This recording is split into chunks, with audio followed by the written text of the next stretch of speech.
10వ వచనం నుండి 19వ వచనం వరకు ఓ పేర. 10వ వచనంలో నిశ్శేషముగా నాశనం చేయను అని దేవుడు వాగ్దానం చేయటం. నిశ్శేషముగా నాశనం చేయను. 18వ వచనంలో కూడా అదే మాట వ్రాయబడింది. 11వ వచనంలో ఇశ్రాయేలు యోధా విశ్వాసఘాతుకులు,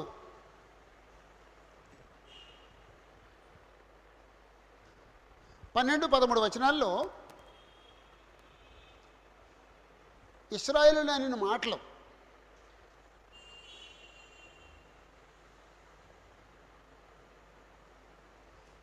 దేవుని ప్రవక్తను నమ్మని పరిస్థితి. దేవుని ప్రవక్తను నమ్మని పరిస్థితి.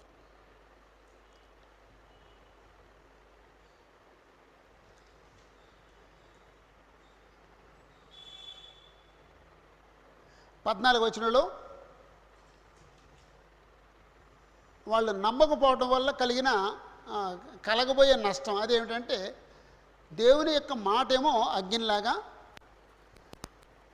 ఇశ్రాయేల్ ప్రజలేమో లేకపోతే యోధా ప్రజలేమో కట్టెల్లాగా చేస్తాను అని చెప్పేసి అన్నాడు. 15-17 వచనాలు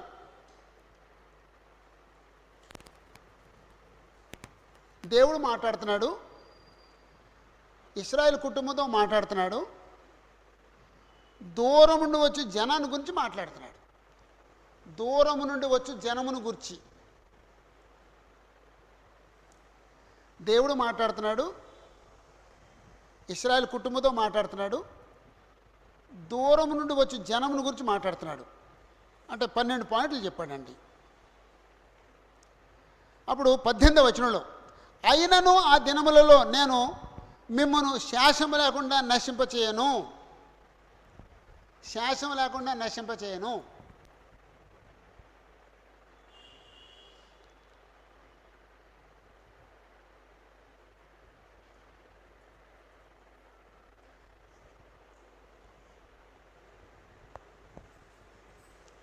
అప్పుడు 19వ వచనం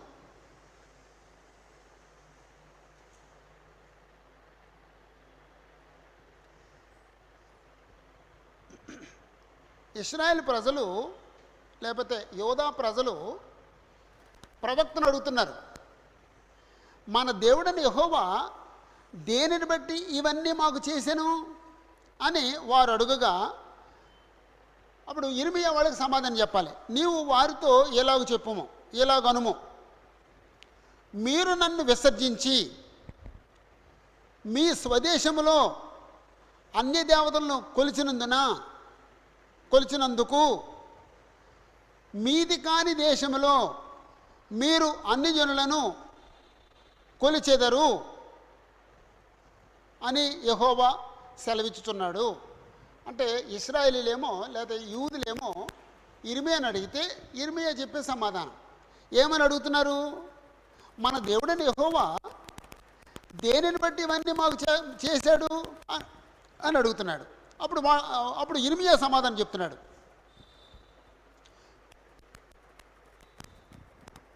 అంటే ఇర్మియా దేవుని మాట చెప్తున్నాడు, మీరు నన్ను విసర్జించి మీ స్వదేశంలో అన్ని దేవతలను కొలిచారు కాబట్టి మీది కాని దేశంలో మీరు అన్యులను కొలుస్తారు.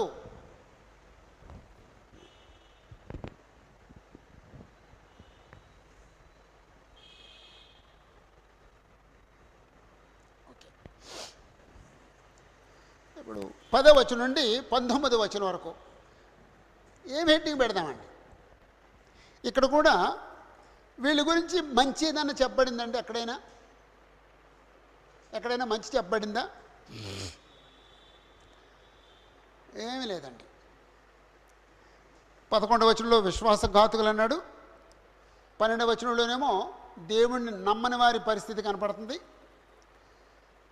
14వ వచనంలోనేమో 12-13 14వ వచనంలోనేమో నా మాట అగ్ని అవుద్ది, నా వాక్యం అగ్ని అవుద్ది, ఇశ్రాయేలేమో కట్టెలు అవుతారు, కాల్చివేయబడతారన్నాడు. దూరం నుంచి వచ్చేవాడి గురించి 15-17 వచనాల్లో దేవుడు చెప్పాడు. 18వ వచనంలో శాసం ఉంచుతానన్నాడు. వీళ్ళని అన్యులకు అప్పగించడానికి కారణం ఏంటో చెప్పాడు. మీరు నన్ను విసర్జించారు కాబట్టి నేను విసర్జిస్తాను, మీరు స్వదేశంలోనే అన్ని దేవతలు పూజించారు కాబట్టి నేను మీది కాని దేశానికి పంపించి మీరు అన్యులు కొలిచేటట్టుగా చేస్తాను అని చెప్పేసి అన్నాడు. అంటే ఎక్కడ కూడా మంచికి సంబంధించి ఒక్క పదం లేదండి, ఒక్క పదం లేదండి.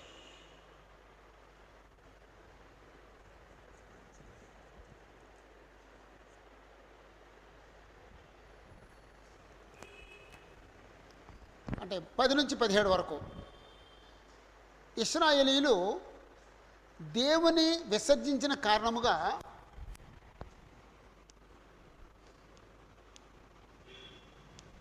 ఇశ్రాయేలీలు దేవుని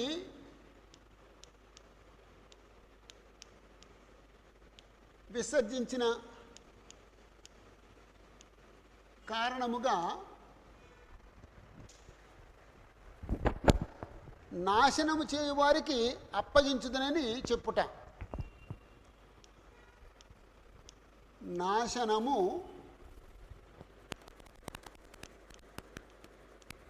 చేయువారికి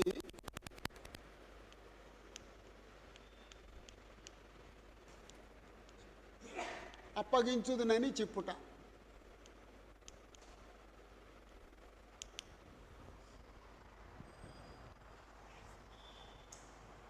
వాళ్ళు దేవుని విసర్జించిన సంగతి ఆ పేరాలో ఉంది. నాశనం చేసేవారికి అప్పగిస్తాను అని ఆ పేరాలో ఉంది.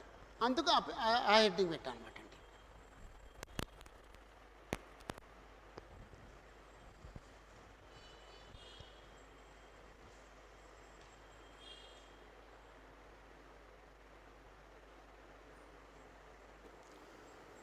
పంతొమ్మిది వచనం అంటే హెడ్డింగ్కి బేస్ 19వ వచనం అండి. మీరు నన్ను విసర్జించి మీ స్వదేశములో అన్ని దేవతలను కొలిచినందున మీది కాని దేశంలో మీరు అన్యులను కొలిచెదరు. 20వ వచనం నుండి 29వ వచనం వరకు. 20, 29. యాకోబు వంశస్థులకు ఈ మాట తెలియజేయుడి, యోధా వంశస్థులకు ఈ సమాచారం చాటించుడి. కన్నులుండియు చూడకయు చెవులుండియు వినకయు నున్న వివేకము లేని మూడులారా ఈ మాట వినుడి. సముద్రము దాటలేకుండానట్లును దాని తరంగములు ఎంత పొర్లినను అవి ప్రబలలేకయు ఎంత ఘోషించినను దాన్ని దాటలేకయు ఉండినట్లు నిత్య నిర్ణయము చేత దానికి ఇసుకను సరిహద్దుగా నియమించిన నాకు మీరు భయపడరా? నా సన్నిధిని వణకరా? ఇదే యెహోవా వాక్కు. ఈ జనులు తిరుగుబాటును ద్రోహమును చేయ మనసు గలవారు. వారు తిరుగుబాటు చేయుచు తొలగిపోవచున్నారు. వారు రండి, మన దేవుడైన యెహోవా యందు భయభక్తులు కలిగి ఉందము. ఆయనే తొలకరి వర్షమును కడవరి వర్షమును దాని కాలమున కురిపించువాడు కదా. నిర్ణయించబడిన కోతకాలపు వారములను ఆయన మనకు రప్పించునని తమ మనసులో అనుకొనరు. మీ దోషములు వాటి క్రమమును తప్పించెను. మీకు మేలు కలుగుకుంటుటకు మీ పాపములే కారణము. నా జనులలో దుష్టులున్నారు. పక్షులు వేటకాండ్రు పొంచియుండునట్లు వారు పొంచియుందురు. వారు బోనులు పెట్టుదురు, మనుషులను పట్టుకొందురు. పంజరము పిట్టలతో నిండి ఉండినట్లు వారి ఇండ్లు కపటముతో నిండి ఉన్నవి. దాని చేతనే వారు గొప్పవారును ఐశ్వర్యవంతులను అగుదురు. వారు క్రొవ్వి బలిసి ఉన్నారు. అంతేకాదు అత్యధికమైన దుష్కార్యములు చేయుచున్నారు. తండ్రి లేనివారు గెలవకుండానట్లు వారి వ్యాజ్యమును అన్యాయముగా తీర్చుదురు. దీనుల వ్యాజ్యమును తీర్పుకు రానియరు. అట్టి వాటిని చూచి నేను శిక్షింపక యుందునా? అట్టి జనులకు నేను ప్రతిదండన చేయకుందునా? ఇదే యెహోవా వాక్కు.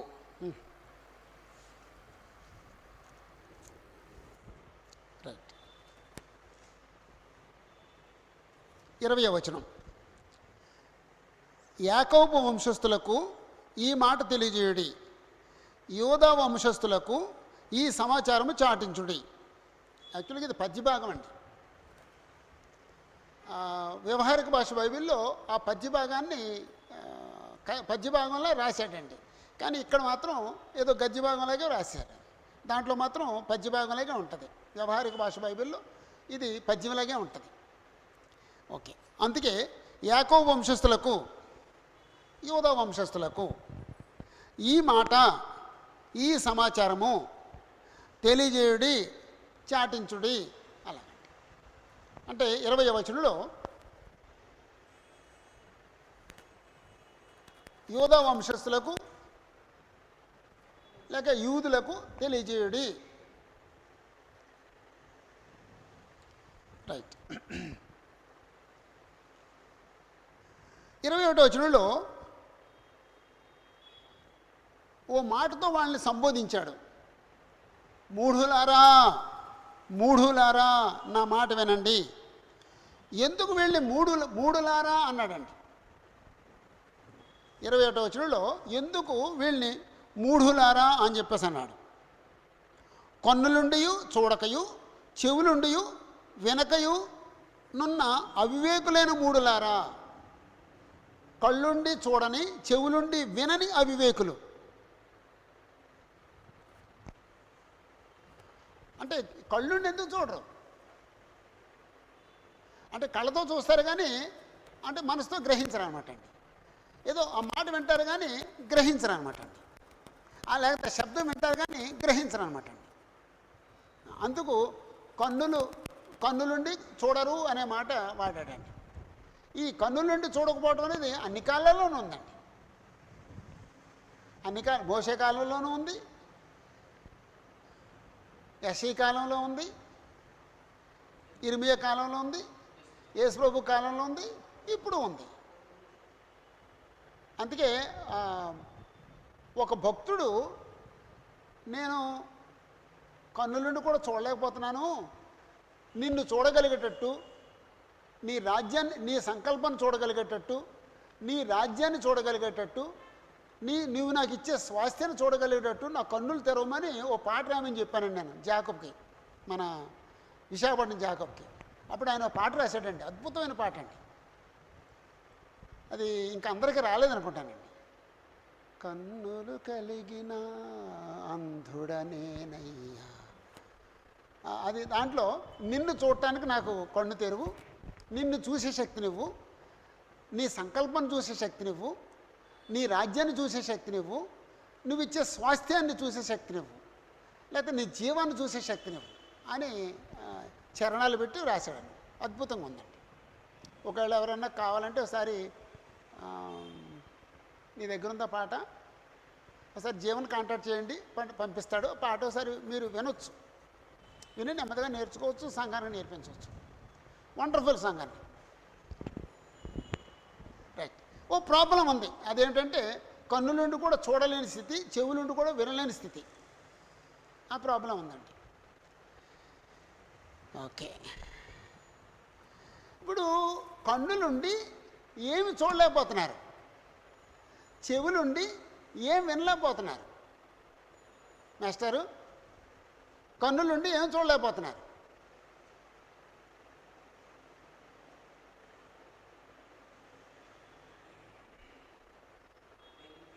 దేవుని యొక్క వాక్యాన్ని, దేవుని తీర్పుని అంటాం. అంటే ఇక్కడ ప్రాక్టికల్గా 22వ వచనంలో ఏదో చూడలేకపోతున్నారండి.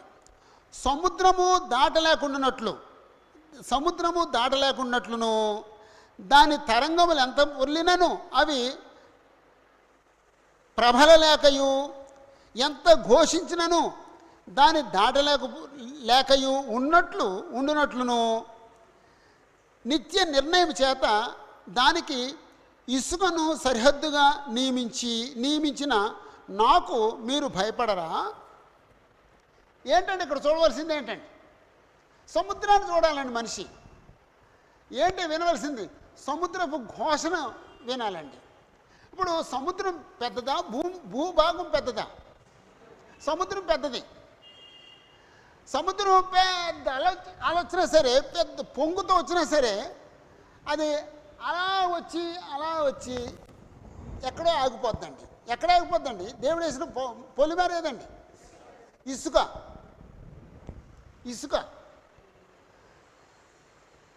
అది దేవుడు గొప్పతనం అండి. అంటే చూచి, అంటే సముద్రం ఇంత పొంగొచ్చి కూడా ఈ ఇసుకను దాటలేదేంటి అని ఎవరైనా ఆలోచించారా? అది కన్నులుండి చూడకపోవటం. ఆ భయంకరమైన ఘోష ఎప్పుడైనా ఆగిందండి? సముద్రపు ఘోష ఎప్పుడైనా ఆగుద్దండి? మనకు వినపడదు, కానీ ఆ సముద్రపు దగ్గర ఉన్న వాళ్ళకి వినపడద్దండి. మేము చిన్నప్పుడు ఒక ఊర్లో ఉండేవాళ్ళం, అక్కడికి వినపడేదండి. సముద్రం దగ్గరికి వెళ్తే ఇంకా భయంకరంగా ఘోష వినపడద్దండి. కొంతమంది మీకు వినపడితేనే ఉంటుంది. కొంతమంది ఆ ఘోషతోనే బతుకుతారండి. ఆ ఘోష ఉన్న వాళ్ళు అంటే అలవాటు అయిపోద్దండి వాళ్ళకి. ఆ ఘోష వినపడింది, ఎవరిది? ఎవరు నియమించారు? కళ్ళతో చూశారు, ఎవరు నియమించారు? అందుకు కన్నులుండి చూడని వారు అన్నాడండి. ఎందుకంటే సముద్రాన్ని చూసి బుద్ధి తెచ్చుకుంటలేదు వీళ్ళు అని. సముద్రము దాటుకుంటున్నట్లును దాని తరంగములు ఎంత పొర్లినను అవి ప్రబలలేకయు, ఎంత ఘోషించినను దాన్ని దాటలేకయు ఉండునట్లును నిత్య నిర్ణయం చేత దానికి ఇసుకను సరిహద్దుగా నియమించిన, లేకపోతే ఇసుకను సరిహద్దుగా నియమించాడు. అలా నియమించిన ఆ దేవుణ్ణి ప్రతి మనిషి ఆ సముద్రాన్ని చూసి దేవుణ్ణి గ్రహించాలండి. ఆ సముద్రపు ఘోష విని దేవుణ్ణి గ్రహించాలండి. అందుకే నేను మంచి ఉదాహరణ చెప్తానండి.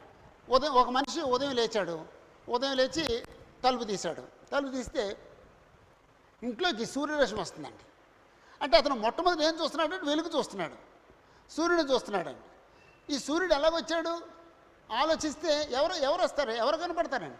దేవుడు కనపడతాడండి. కానీ మనిషి దేవుడు తెలుసుకుంటలేదండి. అంచేత అపోస్తుల కార్యాలు 17వ అధ్యాయం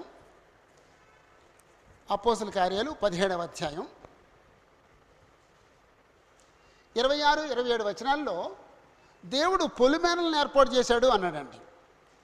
దేవునిని తడవలాడి కనుగొందురేమో అని దేవుడు పొలిమేనలను ఏర్పాటు చేశాడండి. 26, 27 వచనాలు. మరియు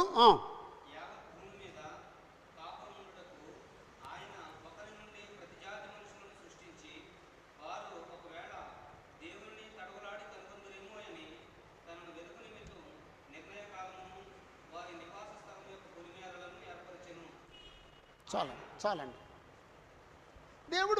దేవుడు ఆయన తెలుసుకుంటానికి పొలిమేరలను ఏర్పాటు చేశాడు, సరిహద్దులను ఏర్పాటు చేశాడు, ఆకాశాన్ని సరిహద్దుగా ఏర్పాటు చేశాడు, భూమిని సరిహద్దుగా ఏర్పాటు చేశాడు, సముద్రాన్ని సరిహద్దుగా ఏర్పాటు చేశాడు, సూర్యుడిని సరిహద్దుగా ఏర్పాటు చేశాడు, గాలిని సరిహద్దుగా ఏర్పాటు చేశాడు, వర్షాన్ని సరిహద్దుగా ఏర్పాటు చేశాడు.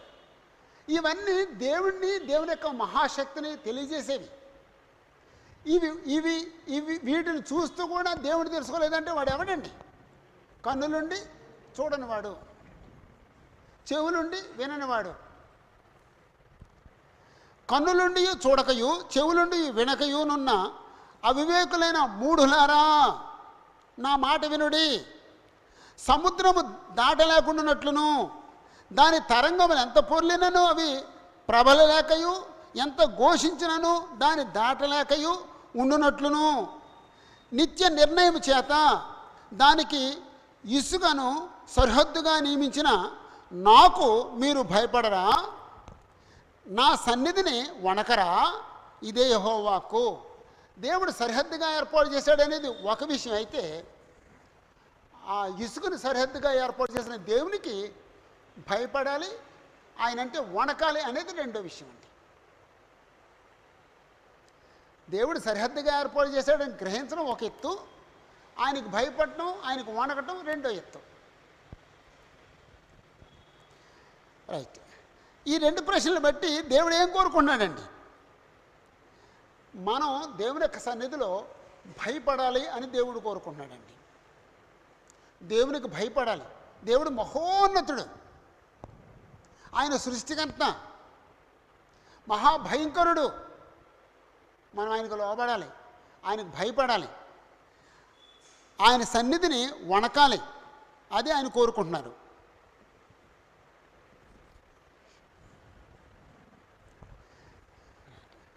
ఇరవై వచనంలోనేమో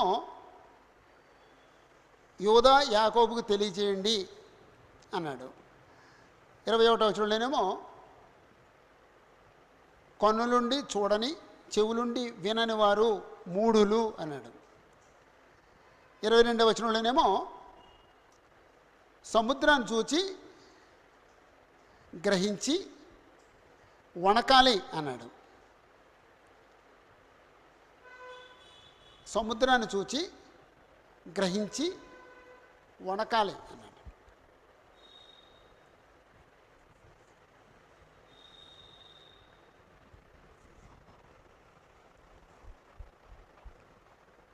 ఇరవై 23వ వచనం, ఈ జనులు తిరుగుబాటును ద్రోహమును చేయవారు, వారు తిరుగుబాటు చేయొచ్చు తొలగిపోతున్నారు. తిరుగుబాటు, దేవుని మీద తిరుగుబాటు,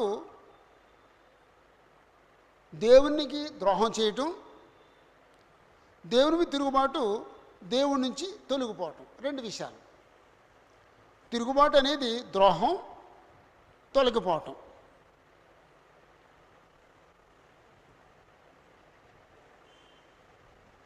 అంటే 23వ వచనంలో తిరుగుబాటు గురించి మాట్లాడాడు.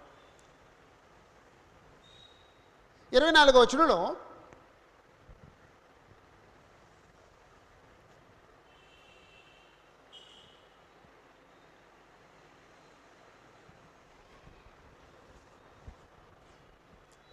వచనం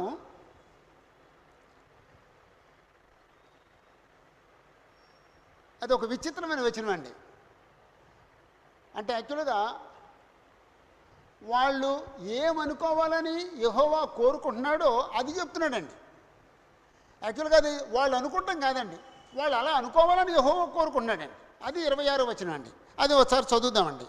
సరే, 24వ వచనం అండి. వారు వారు అని గీత గీసి మాట్లాడాడంటే ఆ మాట ఏంటండి? వాళ్ళు మాట్లాడే మాట. యాక్చువల్గా వాళ్ళు మాట్లాడే మాట కాదండి అది. రండి మన దేవుడని యెహోవా యందు భయభక్తులు కలిగి ఉందాము, ఆయనే తొలకరి వర్షమును కడవరి వర్షమును దాని కాలమున కురిపించేవాడు కదా, నిర్ణయింపబడిన కోతకాలపు వారములను ఆయన మనకు రప్పించునని తమ మనసులో అనుకొనరు.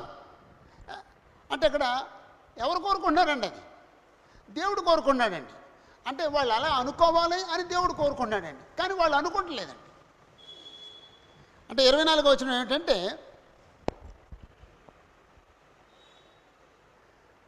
అలా అనుకోవాలని దేవుడు కోరుకొనుట, కానీ అలా అనుకుంటలేదు వాళ్ళు. ఏమనుకుని ఉండాలి? రండి మన దేవుడని యెహోవా యందు భయభక్తులు కలిగి ఉందామనండి అనుకోవాలి. అనుకుంటున్నారు వాళ్ళు? అనుకుంటలేదండి. అనుకుంటే మాత్రం అది వాళ్ళ గురించి రాసిన మంచి మాట అవుద్దండి. ఒక్క మంచి మాట లేదండి.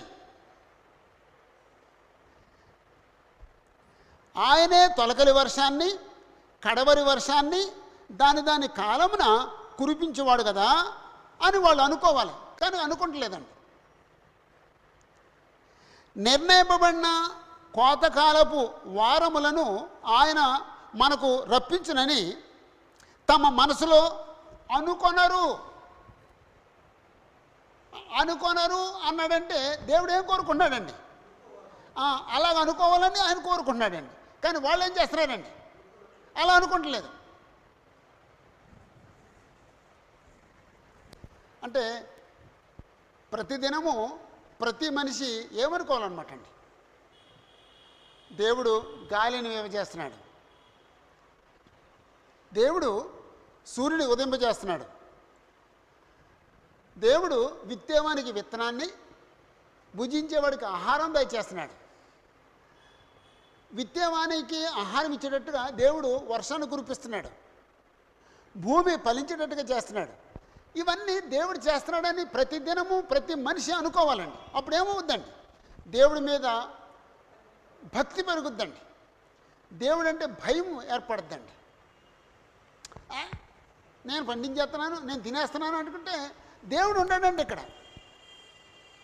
అతని మీదే అతను గర్విస్తాడండి, నేనే చేసేస్తున్నాను అనుకుంటాడండి. ఈ లోకం అంతటా అందరికీ, ఈ లోకంలో ఉన్న వాళ్ళందరికీ ఉన్న జబ్బు అదేనండి. ప్రభువులో ఉన్న మనం ఏం చేయాలండి? మనం కూడా అలాగ అనుకోవాలా? నా సంపాదనే అనుకోవాలా? దేవుడు ఆయన కనికరం చేతి ఇచ్చాడు అనుకోవాలా? నేను సాధించాను అనుకోవాలా? దేవుడు నన్ను ఇలా వాడుకున్నాడు అనుకోవాలా? అయితే మనం ఎలా పెరిగామంటే నేనే చేశాను, నేనే సాధించాను అనే మాటలు నేర్చుకున్నాం. ఆ భావంలో మనం పెరిగాం. మన తల్లిదండ్రులు, మన తాతలు అలా పెంచారు మనల్ని. వాళ్ళకి పాపం తెలీదు. కానీ ఇప్పుడన్నా మనం మార్చుకోవాలండి పద్ధతిని, మనం మాట్లాడే పద్ధతిని మార్చుకోవాలండి. ఈరోజు నేను ఎలా ఉన్నానంటే ఆయన కృపచేత నేను బ్రతుకుతున్నాను, ఆయన కృపచేత నేను భోంచేశాను, ఆయన కృపచేత నేను ఆరోగ్యంగా క్షేమంగా ఉన్నాను అనుకోవాలండి. నేను అపోలో చూపించుకుంటా, నాకేంటండి? అపోలో కాదు, దాన్ని బాబులో చూపించినా సరే నువ్వు బ్రతుకు అని ఆయన అనకపోతే బ్రతకం. యెహెజ్కేలు గ్రంథంలో చెప్పాడండి, 16 అధ్యాయం అనుకుంటానండి. రక్తంలో నువ్వు పొర్లుతున్నప్పుడు నేను వచ్చి నువ్వు బ్రతుకు అన్నాను, అంతేనండి. ఆయన బ్రతుకు అంటే ఆ శిశువు బ్రతుకుద్ది, ఆ పిండం బ్రతుకుద్ది, లేకపోతే చస్తుంది, అంతేనండి. అంతేనండి. నాకు ఆపరేషన్ అయిన సంగతి కూడా ఆలోచిస్తే ఎముకలు కట్ చేసేసి వాడిని ఇలా తీసి ఆ గుండెని తీసి దానికి ఆపరేషన్ చేయడం ఏంటంటే అది? ఆయన నువ్వు బ్రతుకు అనకపోతే అంతేనండి, అంతేనండి. ఆయన బ్రతుకు అన్నాడండి.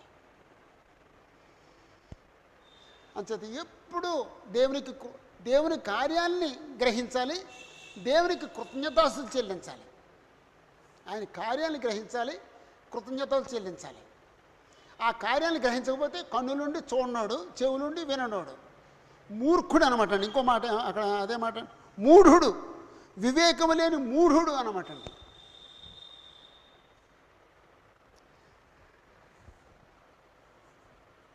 అంచేత మనుషులు ఏమనుకోవాలంటే, రండి మన దేవుడని యెహోవా యందు భయభక్తులు కలుగుకుందాం రండి, ఆయనే మనకు తొలకరి వర్షాన్ని కడవరి వర్షాన్ని దయచేస్తున్నాడు, ఆయనే దాని కాలములో కురిపిస్తున్నాడు, నిర్ణయింపబడిన కోతకాలపు వారములను ఆయన మనకు రప్పించును అని ప్రతి మనిషి అనుకోవాలి. కానీ అనుకొనరు అన్నాడండి.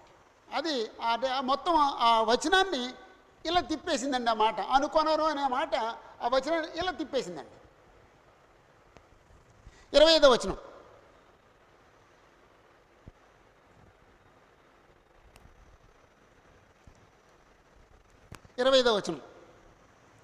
మీ దగ్గర ఏదన్నా మీరు వాడే రంగు కాకుండా ఏదైనా వేరే రంగు ఉంటే చూడండి, ఆ రంగు తీయండి, కనీసం రెడ్ అన్న తీయండి. 25వ వచనం చదువుదాం. మీ దోషములు వాటి క్రమమును తప్పించెను, మీకు మేలు కలుగుటకు మీ పాపములే కారణము.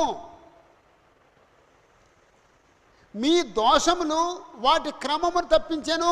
వేటి క్రమమును తప్పించెను?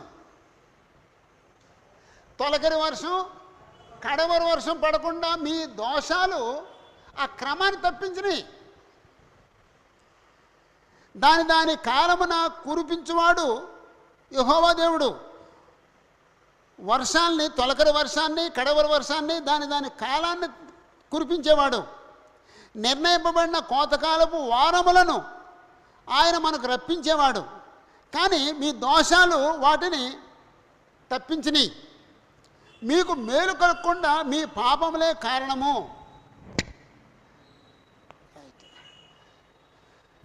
ఇర్మియా కాలంలో క్రీస్తుకు పూర్వం 600లో వర్షాలు క్రమంగా రాకపోవడానికి ఇశ్రాయేలు పాపం కారణం.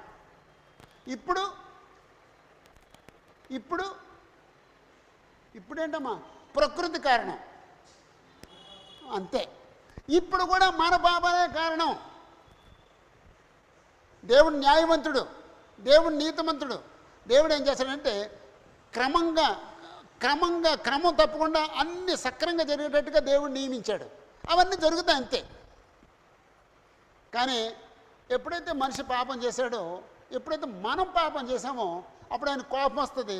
అప్పుడు ఆ క్రమం తప్పిస్తాడు. ఆ క్రమం తప్పిస్తే బాధపడేది ఎవరండి? మనం బాధపడతామండి.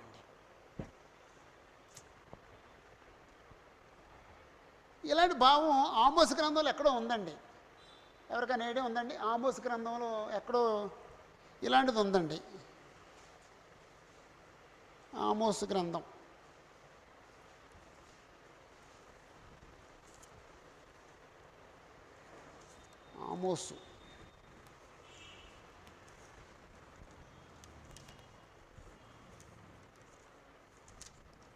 ఆమోసు గ్రంథం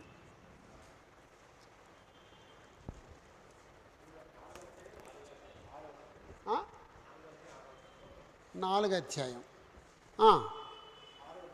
6వ వచనం. మీ పట్టణములన్నిటిలోనూ, ఒక్క నిమిషం అందరూ తీయండి ఒకసారి. ఇంతకు ముందు కూడా చదివాం, అయినా సరే చదువుదాం. కనీసం ఒక్కళ్ళన్నా ఉంటారేమో తెలియని వాళ్ళు, ఈ వచనం తెలియని వాళ్ళు. ఆమోస్ గ్రంథం 4వ అధ్యాయం 6వ వచనం. నెమ్మదిగా చదవండి. మీ పట్టణములన్నిటిలోనూ నేను మీకు దంతశుద్ధి కలుగు చేసినను. మీ పట్టణాలన్నింటిలో దంతశుద్ధి కలుగు చేశాను అంటే మంచి పేస్ట్ ఇచ్చాడండి. దంతశుద్ధి అంటే ఏంటమ్మా? పేస్ట్ వేసి తోమతాం. మరి ఏంటమ్మా చెప్పు. దంతశుద్ధి అంటే ఏంటి? దేవుడు దంతశుద్ధి కలుగు చేశాడట. భోజనం లేకుండా చేయటం, కరువు రప్పించడం. మీరున్న స్థలములన్నిటిలోనూ మీకు ఆహారం లేకుండా చేసినను, మీరు నా తట్టు తిరిగిన వారు కారు. అంటే దేవుడు ఆహారం లేకుండా ఎందుకు చేస్తాడండి? వాళ్ళు ఆయన వైపు తిరుగుతారని, దేవుడి వైపు తిరుగుతారని. కానీ తిరగలేదటండి. దేవుడు అనుకున్నది జరగలేదండి.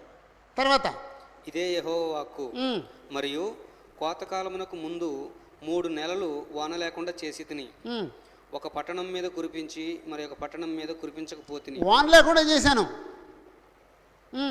ఒక చోట వర్షం కురిసెను, వర్షం లేని చోట ఎండిపోయాను. 2-3 పట్టణముల వారు నీళ్లు త్రాగుటకు ఒక పట్టణమునకే పోగా అచ్చటి నీరు వారికి చాలకపోయిను. అయినను మీరు నా తట్టు తిరిగిన వారు కారు. అంటే వర్షం లేకుండా చేశాడంటే దేవుడు ఎందుకు చేశాడంటే ఆయన వైపు తిరుగుతామని. తిరగలేదటండి, పని అవ్వలేదండి. తర్వాత ఇదే యెహోవా వాక్కు. మరియు మీ సస్యములను ఎండు తెగులు చేతను కాటుక చేతను నేను పాడు చేసి తిని, గొంగళి పురుగు వచ్చి మీ విస్తారమైన వనములను, ద్రాక్ష తోటలను, అంజూరపు చెట్లను, ఒలివ చెట్లను తినివేసినను. అయినను మీరు నా తట్టు తిరిగిన వారు కారు. అంటే పురుగులు పంటను తినేసినంటే దాని అర్థం ఏంటండి? మనం దేవుడితో తిరగాలని. అయినా తిరగలేదు. 3వది అవ్వలేదండి. ఇంకా అయిపోయినాయి. ఇంకా 4వది ఏమైనా ఉందా? ఇంకా ఉన్నాయండి. ఓకే. మరియు నేను ఐగుప్తీయుల మీదకి తెగుళ్ళు పంపించినట్లు మీ మీదకి తెగుళ్ళు పంపించితిని.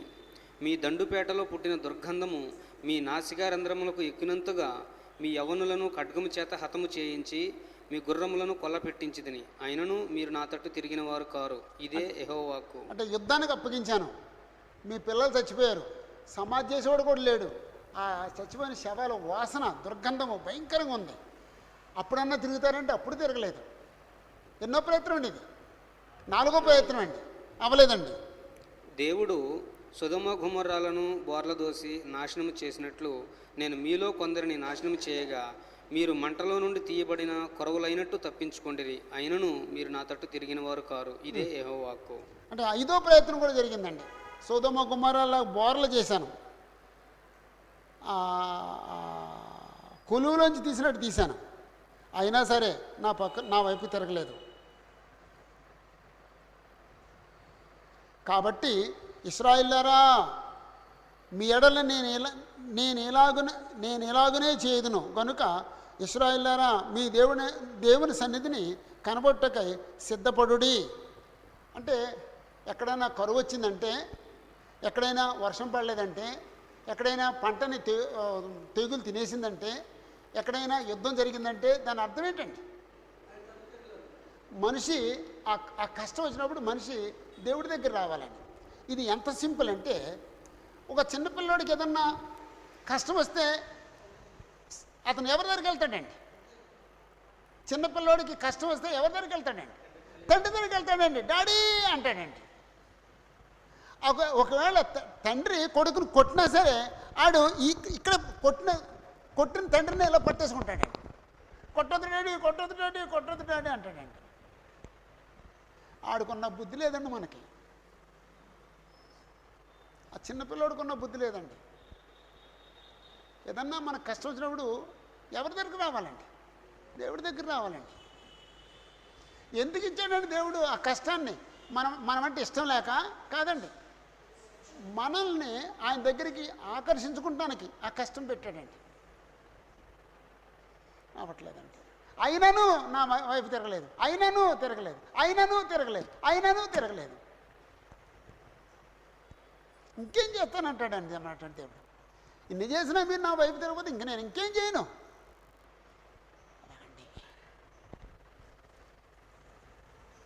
గుర్తుంచుకున్నారండి? ఆమోసు 4:6 నుండి 13 వరకు వేసేసుకోండి.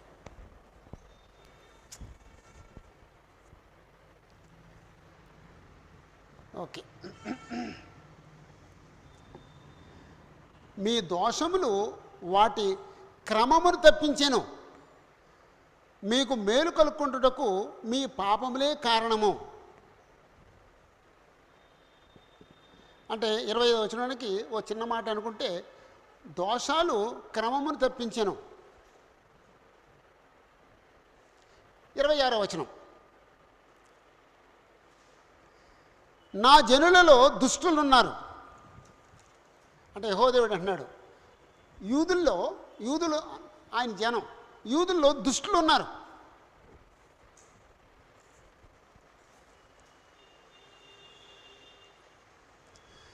పక్షి వేటగాండ్రు అంటే పక్షులు పట్టుకున్న వాళ్ళు పొంచి ఉన్నట్లు వారు పొంచి ఇందురు. అంటే పక్షులు పట్టుకునేవాడేమో పక్షిని పట్టుకుంటూ పొంచుంటే, వీళ్ళు మనుషులు పట్టుకుంటానికి పొంచుంటారు. వారు బోనులు పెట్టుదురు, మనుషులను పట్టుకుందరు. ఇప్పుడు లోకమంతా కూడా ఇదే జరుగుతుందండి. ఒక మనిషి మరొక మనిషిని మోసం చేసి ఆ మనిషిని దోచేసుకోవాలి అనే ప్రయత్నం చేస్తున్నాడండి. ఇంచుమించు అందరూ అదే ప్రయత్నం, అదే కృషి. వారు పొంచిందురు, వారు బోనులు పెట్టుదురు, మనుషులను పట్టుకుందరు. 27వ వచనంలో, పంజరము పెట్టెలతో నిండి ఉన్నట్లు వారి ఇళ్ళు కపటంతో నిండి ఉన్నవి, దాని చేత వారు గొప్పవారును ఐశ్వర్యవంతులగుదురు.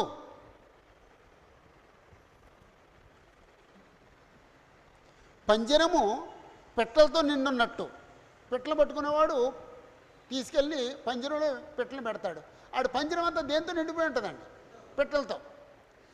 ఈ మనుషులకు బోర్లు పెట్టేవాడు ఇల్లంతా దేంతో నిండిపోద్దండి? కపటంతో అన్నాడండి. వ్యవహారిక భాష బైబిల్లో అబద్ధముతో అన్నాడండి. ఇక్కడ ఇంకో మాట అన్నాడు, కపటంతో నిండిపోయి ఉంటుంది. దాని చేతనే వారు ఆ కపటం చేతే, ఆ అబద్ధం చేతే వాళ్ళు గొప్పోళ్ళు అవుతారు, అంటే ఆర్థికంగా లబ్ధి పొందుతారు, ఐశ్వర్యవంతులు అవుతారు. ఇప్పుడు ఏసీబీ వాళ్ళు ఎవరో పట్టుకుంటున్నారు అన్నారు కదండి. వాడు సంపాదన కంటే ఎక్కువ కోట్లు ఉన్నాయంటున్నారు. ఎక్కడదండి? మనుషులు దోసేసాడండి, సామాన్య ప్రజలు దోసేసాడండి. ఒక ఆఫీసరు అందరి దగ్గర లంచాలు తీసుకుని ఇల్లంతా నింపేసుకుంటున్నాడండి. పక్షులు పట్టుకున్నాడు పంజరం నింపేసినట్టుగాను ఈ మనుషులు దోచుకునేవాడు ఆ ఇంటి నిండా డబ్బుతో నింపేసుకుంటున్నాడండి. వాళ్ళు ఐశ్వర్యవంతులు అవుతున్నారు, గొప్పవారు అవుతున్నారు, ఐశ్వర్యవంతులు అవుతున్నారు. ప్రతి మనిషి వెనక ఒకసారి ప్రశ్న వేసుకోవాలండి. నా ఈ ఐశ్వర్యానికి, నా ఈ సంపదకి, నాకున్న ఈ ధనానికి, నా పొలాలకి, నా నా నా నా ఆస్తిపాస్తులకి కారణం ఏంటి? ఎవరికి వాళ్ళు వేసుకోవచ్చండి. నేను ఎంత అన్యాయంగా సంపాదిస్తే ఎంత వచ్చింది, నేను దీంట్లో న్యాయంగా సంపాదించి ఎంత, నేను అన్యాయంగా సంపాదించి ఎంత తెలీదండి, తెలుసండి. అంచేత పొరుగువాడిని దోచుకునే వాళ్ళు ఎక్కువైపోయారండి. నా దగ్గర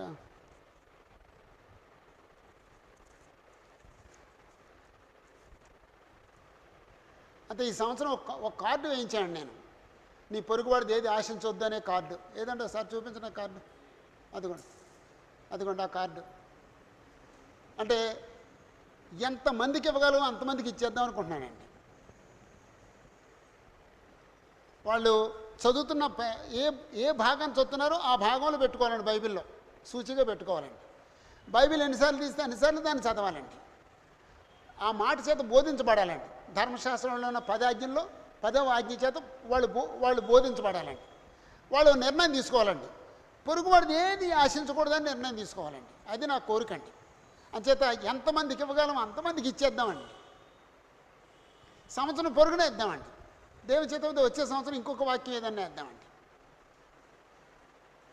ఎక్కువైపోయారు కదండి, పొరుగువాడిని ఆశించే వాళ్ళు ఎక్కువైపోయారు కదండి, ఎక్కువైపోయారండి.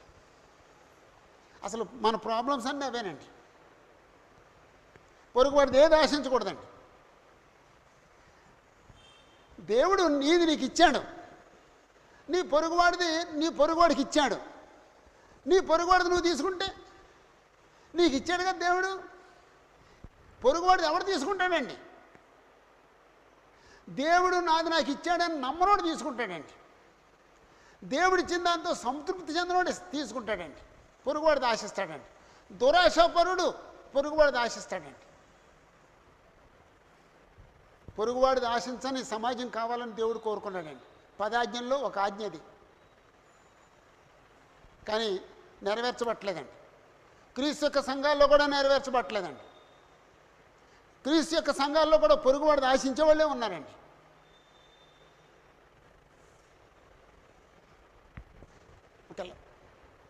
బైబిల్లో వాళ్ళ ఇంట్లో 50 సంవత్సరాల నుంచి 100 సంవత్సరాల నుంచి బైబిల్ ఉంటేనే వాళ్ళు మారినప్పుడు ఈ కాగితం మొక్కతో మారతారా? మారరు. అయినా సరే ఏదో ప్రయత్నం చేస్తున్నాను అంతే. ఈ సంవత్సరానికి ఓ ప్రయత్నం అండి. ఒక 10,000 కార్డులు వేద్దాం, ఒక్క మనిషి కూడా మారడా? ఒకసారి నేను ఇక్కడ ఆదివారం పాఠం చెప్తూ సరిహద్దులు వేసి, ఇదిగో నీ సరిహద్దు, ఇదిగో నీ సరిహద్దు, ఇదిగో నీ సరిహద్దు, ఈ సరిహద్దులు నీ భాగం, ఇదిగో ఈ సరిహద్దులు ఇంకొక అయింది. ఒకవేళ ఇతను వచ్చి ఇంకా నాకు ఇంకా ఇలాగ ఉంది అని చెప్పేసి అని అంటే, బ్రదరు తీసుకోండి బ్రదరు ఇచ్చేసేయండి, అటు చచ్చిందా తీసుకెళ్తాడు, దాన్ని ఏమన్నా ఇక్కడే ఉంటుంది అది అని చెప్పేసి వాక్యం చెప్పానండి. అయిన తర్వాత కొంతకాలం తర్వాత నేను ఒకరింటికి వెళ్ళాను, నేను శ్రీను ఒకరింటికి వెళ్ళామండి. ఆయన చదువుకున్న వ్యక్తి కాదండి. ఆయన చెప్తున్నాడండి, బ్రదర్ గారండి మీరు ఓ రోజు నేను ప్రసంగం చేశారండి, ఆ వారమే నేను మా ఊరు వెళితే మా పక్కోడు నా స్థలం ఆక్రమణ చేసుకున్నాడండి, మీ మాటలు గుర్తొచ్చినాయండి, తీసేసుకో నీకు ఎంత కావాలో తీసేసుకో అన్నానండి అంటున్నాడు. దేవుని వాక్యం ఫలించింది అనుకున్నానండి. ఒక్క మనిషిలో కూడా పనిచేయదా?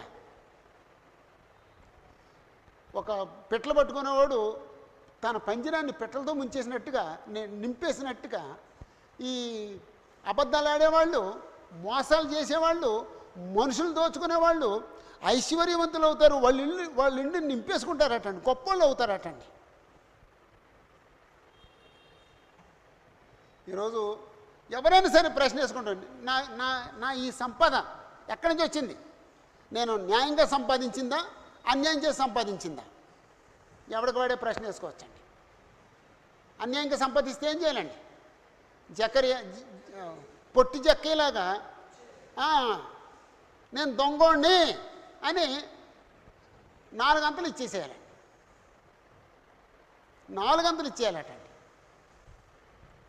అన్యాయంగా సంపాదించిందండి. అప్పుడు పేదోళ్ళు ఉంటారండి, పేదోళ్ళనే కదా దోచుకునేది. 28వ వచనం, వారు క్రొవ్వి బలిసి ఉన్నారు. మరి ఏం చేస్తారు? ఇతరులు దోచుకున్నవాడు కోపపోతే ఏం చెబుతాడు? వారు క్రొవ్వి బలిసి ఉన్నారు, అంతేకాదు అత్యధికమైన దుష్కార్యములు చేయుచున్నారు. అత్యధికమైన దుష్కార్యాలు చేస్తున్నారు. ఏంటంటే ఆ దుష్కార్యాలు, అత్యధికమైన దుష్కార్యాలు అన్నాడంట. ఏంటంటే అండి అవి, ఒకటి, తండ్రి లేని వారు గెలవకున్నట్లు వారి వ్యాజ్యములు అన్యాయంగా తీర్చుదురు. తండ్రి లేని వాళ్ళు గెలవకుండా ఉండేటట్టుగా వారి వ్యాజ్యాల్ని అన్యాయంగా తీరుస్తారటండి. రెండు, దీనుల వ్యాజ్యములను తీర్పునకు రానియరు. అబ్బాబ్బాబ్బా, 28వ వచనంలో 3వ లైన్లో, ఒకటి, తండ్రి లేని వారు గెలవకుండేటట్టుగా చేస్తారు. రెండు, దీనుల వ్యాజ్యాల తీర్పులోకే రానివ్వరటండి.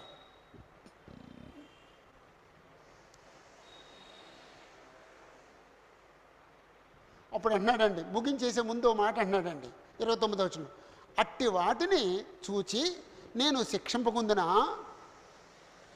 అలాంటిది చూసి నేను శిక్షింపకుండా ఉంటాను, శిక్షిస్తాను కదా, అట్టి జనులకు నేను ప్రతిదండన చేయకుందునా. తండ్రి లేని వారు కీడు చేసేవాడిని దేవుడు వదిలిపెడతాడండి? ఎప్పుడు కూడా ఈ మాట అనుకోండి. ఎవరైనా మన దగ్గరికి సహాయానికి వస్తే, ఆ అబ్బాయి తండ్రి లేనాడు, ఆ అబ్బాయి తల్లి లేనిది, ఆ అమ్మాయి తల్లి లేనిది, ఆ అబ్బాయి తల్లి లేనివాడు, ఒక్క మాట అనుకోవాలండి. తల్లి లేనోళ్ళకి, తండ్రి లేనోళ్ళకి, భర్త లేనోళ్ళకి కీడు చేయకూడదండి. దేవుడు వాళ్ళ పక్షంగా ఉంటాడండి. దేవుడు వాళ్ళ పక్షంగా ఉంటాడండి. అప్పుడు నువ్వు భర్త లేని వాళ్ళకి కానీ, తల్లిదండ్రులు లేని వాళ్ళకి కానీ ఏదన్నా చేస్తే వెంటనే దేవుడు రియాక్ట్ అవుతాడండి. అది భయంకరంగా ఉంటుందండి. అది భయంకరంగా ఉంటుందండి.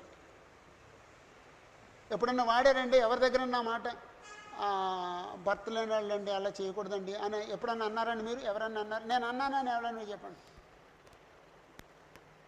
భర్త అన్నారు కదండి, అంతేనండి.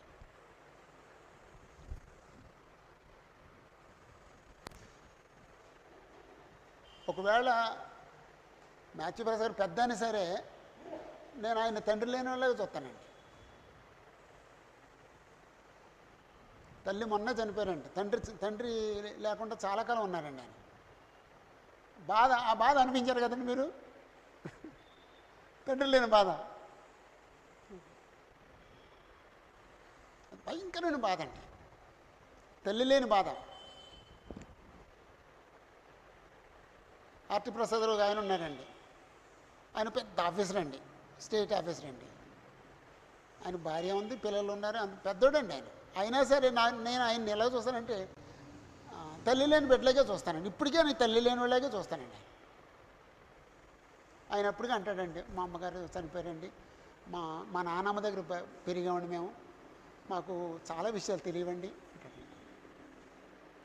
అంటే తల్లి లేకపోవడం భయంకరమైన పరిస్థితి అండి అది. వాళ్ళ పట్ల జాలి పడాలి తప్ప వాళ్ళ పట్ల కఠినంగా ఉండకూడదండి.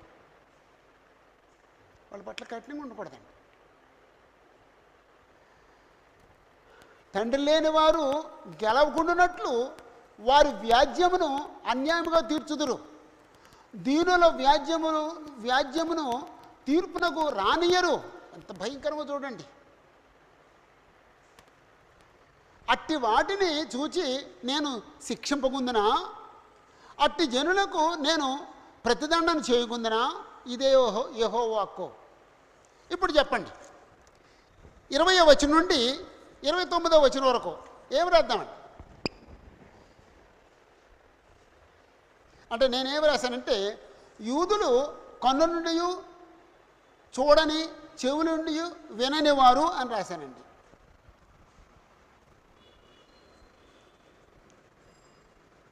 యూదులు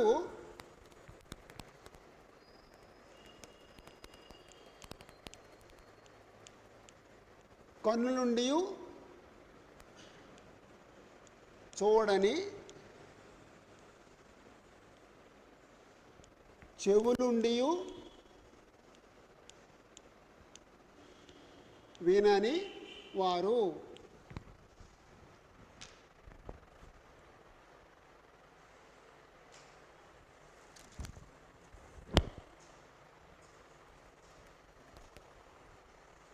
అంటే ఆ కనెక్షన్ అలాగ ఉంటుందండి.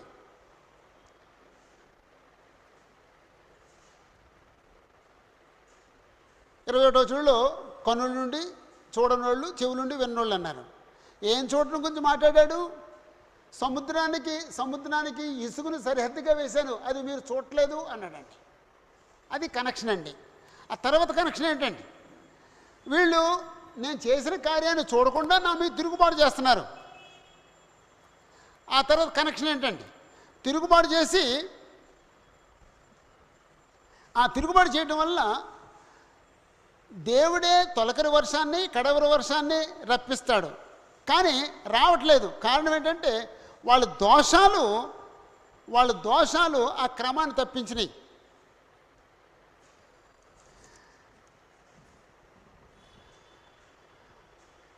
ఈ ప్రజలు దేవుని తెలుసుకోకుండా, దేవునికి వడకకుండా, దేవునికి భయపడకుండా దుష్టులుగా ఉన్నారు. ఏంటో దుష్టత్వం అంటే మనుషులు దోచుకుంటున్నారు. ఇతరుల ఆస్తితో తాము ఇళ్ళు నింపుకుంటున్నారు. అలాగా కనెక్షన్ సరిపోద్ది అనమాట అండి. అంచేత అదే బెస్ట్ అండి. అది ఓకే. 30-31 వచనాలండి. 30-31 వచనాలు. ఘోరమైన భయంకర కార్యము దేశంలో జరుగుతున్నది. ప్రవక్తలు అబద్ధ ప్రవచనములు పలికెదరు. యాజకులు వారి పక్షమును ఏలుబడి చేసెదరు. అలాగు జరుగుట నా ప్రజలకు ఇష్టము. దాని ఫలము నొందినప్పుడు మీరేమి చేయుదురు? ఘోరమైన భయంకర కార్యము దేశంలో జరుగుతున్నది.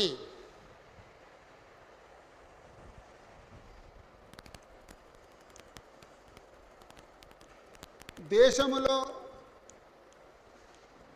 జరుగు భయంకర కార్యము.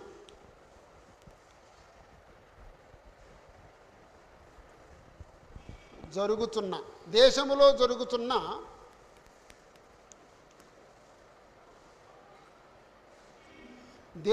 జరుగుతున్న భయంకర కార్యములు ఏంటంటే భయంకరమైన కార్యం యోధా దేశంలో జరుగుతున్న భయంకరమైన కార్యం ఏంటంటే డేనియల్ గారు, మోహన్ డేనియల్ గారు,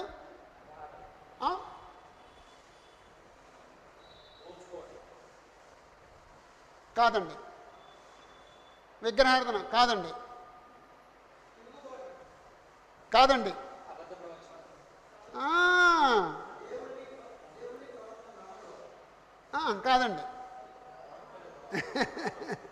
సార్ అవన్నీ వదిలిపెట్టేశాం సార్, అవన్నీ దాటి వచ్చేసాం సార్. 30వ వచనం 31వ వచనంకి వచ్చేసాం సార్. మనం అక్కడే చెప్పాలండి. ఏంటండి అది? ప్రవక్తలు అబద్ధ ప్రవచనములు పలికెదరు, యాజకులు వారి పక్షముగా ఏలుబడి చేసెదరు. అలాగు జరుగుట నా ప్రజలకు ఇష్టము. అక్కడ 3 పాయింట్లు చెప్పాడండి. 1, ప్రవక్తలు అబద్ధ ప్రవచనములు పలికెదరు. అంతకంటే ఘోరమైంది ఏంటండి అంటే కంచె చేనుమేయటం అదండి. యాక్చువల్గా ప్రవక్తలు ఏం చేయాలండి? దేవుని మాటలు పలకాలండి. దేవుని మాటలు ఘోరమైన భయంకరమైన కార్యాలుగా వద్దండి. దేవుని మాటలు పలకటం భయంకరమైన కార్యాలుగా వద్దండి. దేవుని మాటలు పలకపోవటం భయంకరమైన కార్యం అవుద్దండి. ప్రవక్తలు అబద్ధాలు ప్రవచించడం ఘోరమైన భయంకరమైన కార్యము. ఒక సువార్తికుడు అబద్ధాన్ని ప్రకటించడం, ఓ బోధకుడు అబద్ధాన్ని ప్రకటించడం భయంకరమైన ఘోరమైన కార్యం అండి. 2, యాజకులు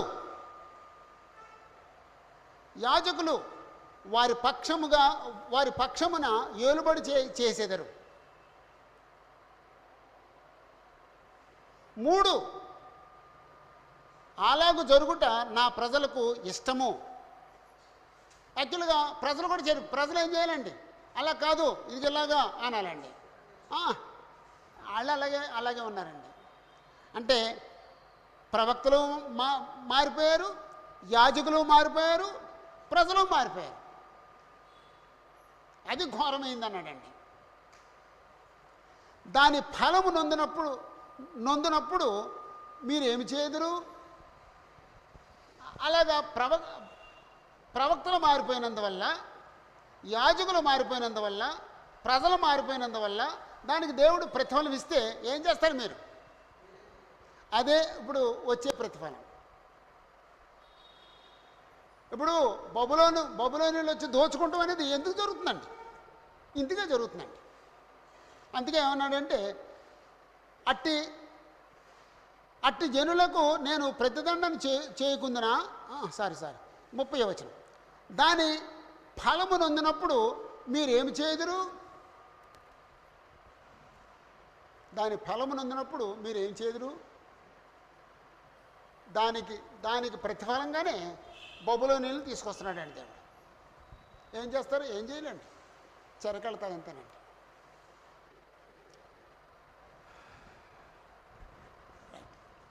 ఈ అధ్యాయం అంతా చదివిన తర్వాత మొత్తం అధ్యాయంలో ఏ ఒక్క మంచి లేదండి. ఇశ్రాయేలు ఇలా మంచోళ్ళు అనే మాట ఒక్కటి లేదండి. ఓ మంచి మాట చెప్పి ఇలాగ అనరు అన్నాడండి, అప్పుడు చెడ్డోళ్ళు అనమాట అండి. అంటే అప్పుడు అన్ని చదివిన తర్వాత ఇదే హెడ్డింగ్గా ఉండటం మంచిదండి. 5వ అధ్యాయానికి దేవుడు ఇశ్రాయేలును దండించుటకు కారణములు. దేవుడు ఇశ్రాయేలును దండించుటకు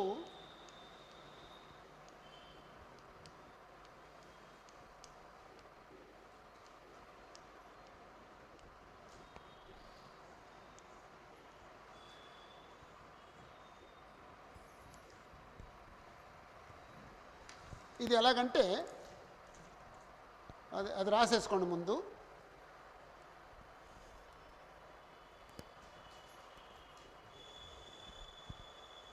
ఐదధ్యాయం మొదటి 9 వచనాల్లో వాళ్ళు చేసిన పాపాలన్నీ వివరించాడండి, అది కారణం. 10వ వచనం నుండి 19వ వచనం వరకు వాళ్ళు చేసిన పాపాలు వివరించాడండి, కారణం.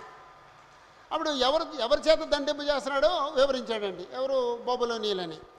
20వ వచనం నుండి 29వ వచనం వరకు వాళ్ళు చేసిన పాపాలు వివరించాడండి, అది కారణం. 30-31 వచనాల్లో వాళ్ళు చేసిన కార్యాలను, ఘోరమైన కార్యాలు వివరించాడండి, అది కారణం అండి. అంటే సరిగ్గా సరిపోద్ది అనమాట అండి. దేవుడైన యెహోవా ఇశ్రాయేలును దండించడానికి, లేకపోతే యూదాను దండించడానికి కారణములు ఈ అధ్యాయం అంతా ఉందండి. వ్యవహారిక భాష బైబిల్లో ఏం హెడ్డింగ్ పెట్టాడు చూడు.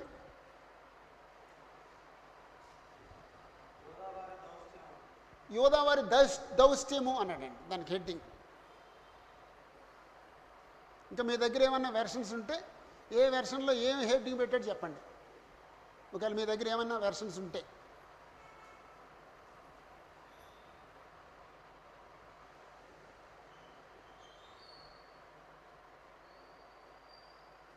ఓకే,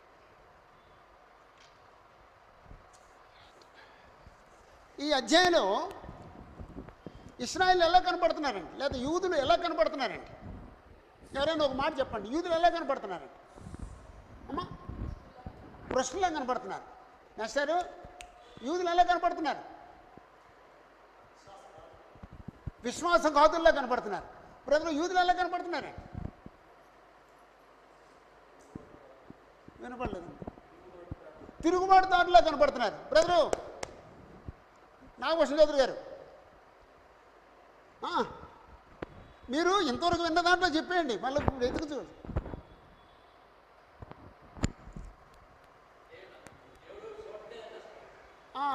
అంటే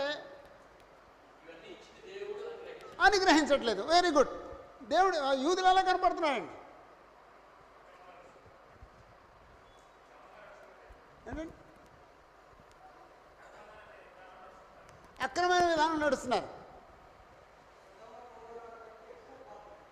సొదొమ గొమొర్రాను మించిపోయారండి, భయంకరులుగా, దేవుని ఆజ్ఞలు లోబడిన వారుగా. చెప్తావా బ్రదరు? యూదులు ఎలా కనపడుతున్నారండి?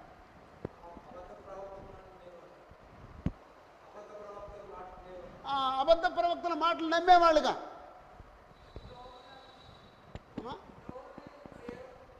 ఏంటండి? ద్రోహులుగాను. ఒక మాట చెప్పండి సార్. నువ్వే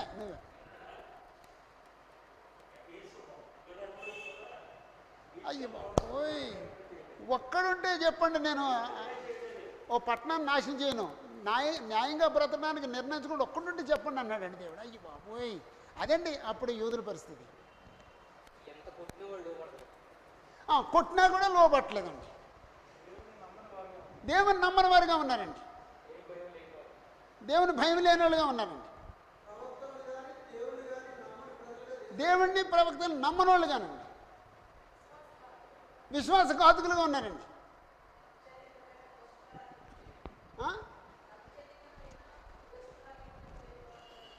ఘోరమైన దుష్కార్యాలు చేసేవాళ్ళుగా ఉన్నారండి, భయంకరమైన దుష్కార్యం. అదండి ఎదురు పరిస్థితి. ఇక అయ్యో బాబోయ్, మరి మన పరిస్థితి ఏంటండి? మన పరిస్థితి ఏంటండి? అంటే వారానికి ఒకసారి కాదండి స్వపరీక్ష. ఆదివారం ప్రభురాత్రులను తీసుకునేటప్పుడు స్వపరీక్ష చేసుకోవాలండి, తను తాను పరీక్షించుకోవాలండి. కానీ ప్రతిదినము మనం స్వపరీక్ష చేసుకోవాలండి. నేను ఎలాగున్నాను స్వపరీక్ష చేసుకుని మార్చుకోవాలి.